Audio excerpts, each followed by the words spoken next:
ಶಿವಮೊಗ್ಗದ ಮಂಡಗದ್ದೆ ಶಾಖೆಯ ಕಡಲಕೊಪ್ಪ ಗ್ರಾಮದ 17ನೇ ಮೈಲಿಗಲ್ಲಿನಲ್ಲಿರುವ ಮನೆಯೊಂದರ ಸೌದೆ ಬದಿಯಲ್ಲಿ ಬೃಹತ್ ಗಾತ್ರದ ಕಾಳಿಂಗ ಸರ್ಪ ಕಾಣಿಸಿಕೊಂಡಿದೆ.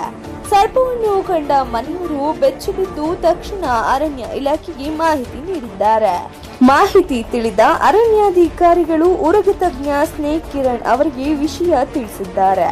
ಮಾಹಿತಿ ಪಡೆದ ತಕ್ಷಣವೇ ಸ್ಥಳಕ್ಕೆ ಆಗಮಿಸಿದ ಸ್ನೇಕ್ ಕಿರಣ್ ಅವರು ಪರಿಶೀಲನೆ ನಡೆಸಿ ಅತ್ಯಂತ ಎಚ್ಚರಿಕೆಯಿಂದ ರೆಸ್ಕ್ಯೂ ಕಾರ್ಯಾಚರಣೆ ಆರಂಭಿಸಿದರು.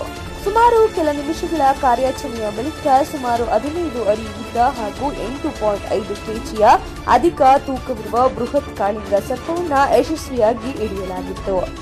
ಈ ದೃಶ್ಯವನ್ನು ನೋಡಲು ಸ್ಥಳೀಯರು ದೊಡ್ಡ ಸಂಖ್ಯೆಯಲ್ಲಿ ಸೇರಿದ್ದು ಕೆಲಕಾಲ ಕುತೂಹಲ ಹಾಗೂ ಆತಂಕ ಎರಡೂ ಮನೆ ಮಾಡಿತ್ತು. ರೆಸ್ಕ್ಯೂ ಬಳಿಕ ಹಾವಿಗೆ ಯಾವುದೇ ಹಾನಿಯಾಗದಂತೆ ಸುರಕ್ಷಿತವಾಗಿ ಹಿಡಿದು ಬಳಿಕ ಅರಣ್ಯ ಪ್ರದೇಶದಲ್ಲಿ ಬಿಡಲಾಗಿದೆ. ಈ ಮೂಲಕ ಸ್ಥಳೀಯರು ನಿಟ್ಟುಸಿರು ಬಿಟ್ಟಿದ್ದಾರೆ.